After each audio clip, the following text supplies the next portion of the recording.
Crack in the Track, a Thomas and Friends book, based on the Rail Race series by Reverend W. Audrey.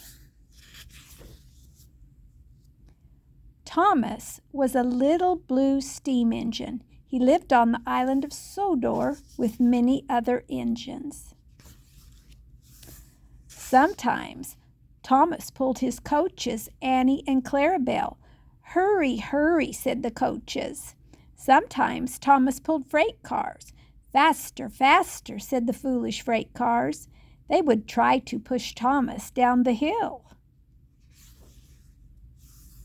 And sometimes Thomas traveled all by himself across the island. He chugged in the rain, he huffed in the sun, and he puffed in the snow.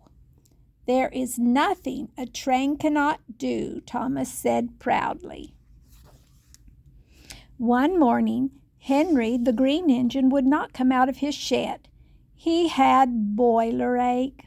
So Sir Topham Hatt asked Thomas to help.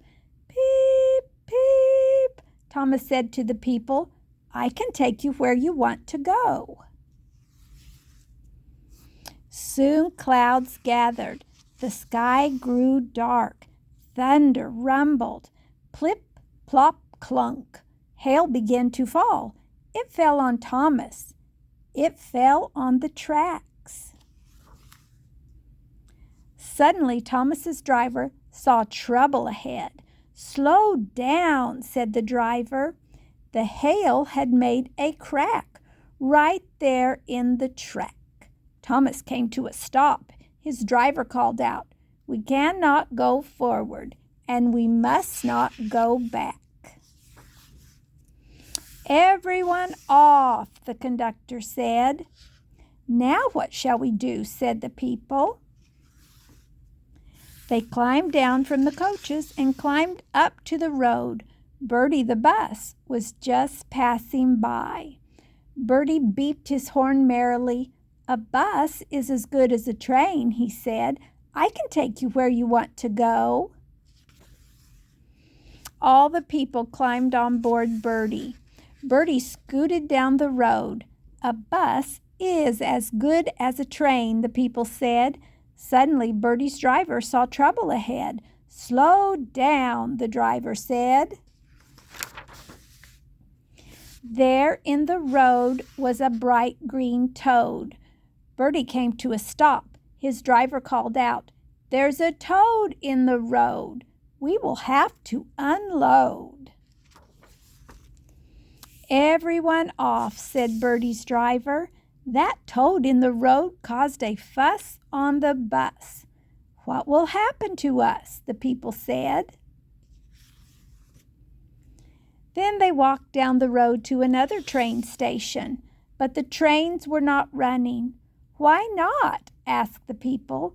They soon found out.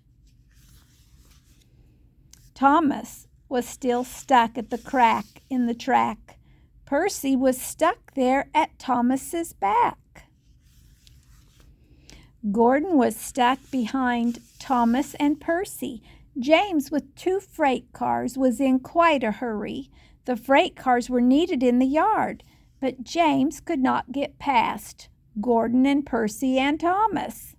And the foolish freight cars refused to back up. "No, no, no," they said. "We will not go," they said. So no trains could move up and no trains could move back. They were stuck where they were at that crack in the track. "I guess there are some things that a train cannot do," said Thomas's driver. "We need help," said Thomas, "and I know just who to call." Thomas's driver called Sir Topham Hatt and told him Thomas's plan. "An excellent plan," Sir Topham said. "Please thank Thomas," he added. In no time at all, Harold the helicopter zoomed across the sky. He landed near the people. They all climbed aboard. "A helicopter is as good as a train," said Harold. "I can take you where you want to go." The breakdown crew came to replace the broken track. By the time they arrived, rain was falling hard. The crew came with cranes. They sang while they worked. "A crane is as good as a bus or a train. We'll fix up your track, and we don't mind the rain." Finally, Thomas could move. So could Percy and Gordon. James, with his freight cars, were close behind. They turned on the turntable and went back to work. The people saw Thomas waiting to take them home. "Are you sure you can take us where we want to go?" they asked. "I thought there was nothing a train could not do," said Thomas. "But now I know that just isn't true. I learned a big lesson from one little crack. A train is only as good as its track."